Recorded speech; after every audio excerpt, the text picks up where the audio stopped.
Warning. Tomb of Annihilation spoilers ahead. We rejoin Nala the Druid, Zayli the Ranger, Badakas the Rogue, Boblia, and Zandala on the 5th floor of the Tomb of the Nine Gods, just as Zayli is dangerously testing a hypothesis that an area causing rampant decay is no longer doing so. As Zayli steps out onto the first stair near some tarnished coins, she is seemingly unaffected by the force that has caused so much decay. Before we continue, please make sure you've subscribed to my channel. It helps me out a lot. Well, that's a f***ing relief. No kidding. I was wondering where you were planning to get more arrows since Torin gave you all of his. Badakas has some infected arrows. Badakas, you're so gross. What? Badakas likes to inflict disease with Badakas's arrows. Badakas has decided on something. Badakas cannot decide. Please insert chicken. Easy come, easy go. Zayli cautiously creeps forward through the hall, supervised by Nala's spiders on the upper wall near the end. She continues through the archway and is met with hot-tinged wind and the smell of burning oil that blows down a huge vertical shaft. Stone balconies protrude from the walls on both sides of the expanse, with one side higher than the other. Two thick chains rattle in the area between the balconies, one ascending and one descending between two ominous purple vortexes. The chains spin a pair of gears that are separated by 100 feet. Zayli peers over the edge of the balcony into the screaming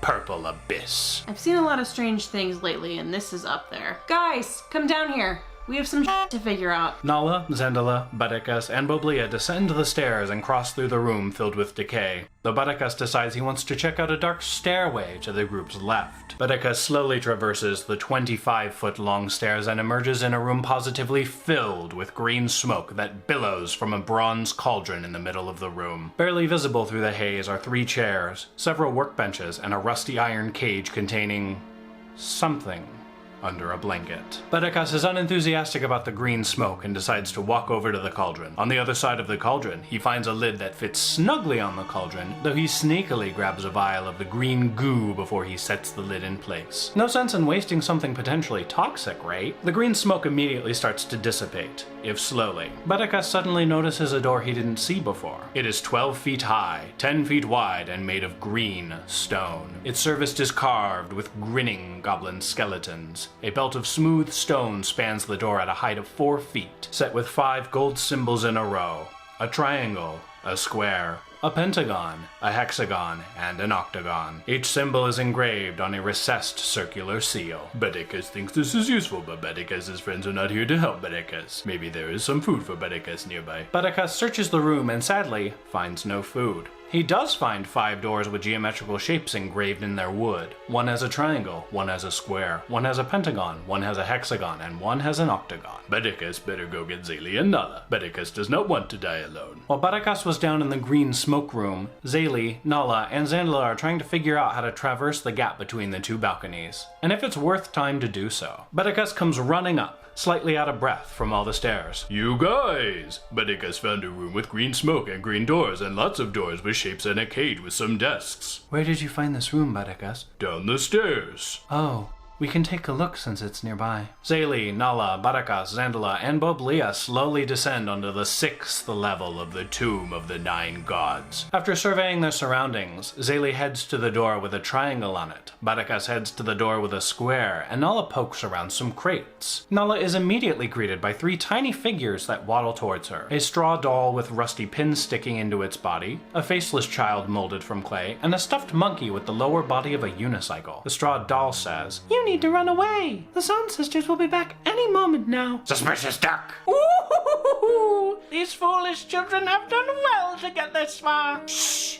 You know that straw doll is sensitive to our presence on the ethereal plane, sister. She's right. Weren't you going to transfer its spirit just last week? I was, but it's just too much fun to burn the straw and make it shriek. Such a delight to the ears. I'm curious how the tiefling tastes. So much delicious meat hanging off his frame. What a feast! Where are the others? I thought there was a gold dragon who came with them. Trapped on the floor above. Galiwa will take care of him. Sisters, let us prepare for their final moment. They must not reach the baby. Zayli has left the antechamber for a room behind the triangle door. She is greeted by a large, floor-to-ceiling glass cylinder near the back wall of the room that is filled with an indeterminable light source. A tiny triangular hole is cut through the glass 5 feet above the floor. Inside the cylinder, an iron lever is set into a metal plate on the floor. This is something. Zaylee irately takes out her spear, charges it with necrotic energy, and stabs the cylinder. Her spear is harmlessly deflected as the cylinder refuses to budge. Sighing heavily, Zaylee puts her spear away and grabs some hempen rope, tying a small loop at the end before she feeds it into the cylinder. With no small amount of finessing, she manages to get the rope onto the tip of the lever before she carefully tightens the loop. She gives the rope a solid pull and flips the lever. There is a muted grinding noise of stone on stone from the other room near the gate. Heading out of the triangle door room, Zaylee sees that the triangle on the green door has revealed what looks to be a keyhole. Who are you? I'm Strawbundle. Hi, Strawbundle. How did you get here? The hacks dropped my soul in this little doll. That's dark. I'm sorry. Who are your friends? This is Clay No Face and this is Joho. Clay doesn't speak because they don't have a mouth. Joho just coughs. The looky-like in the cage just screams. Talking dolls?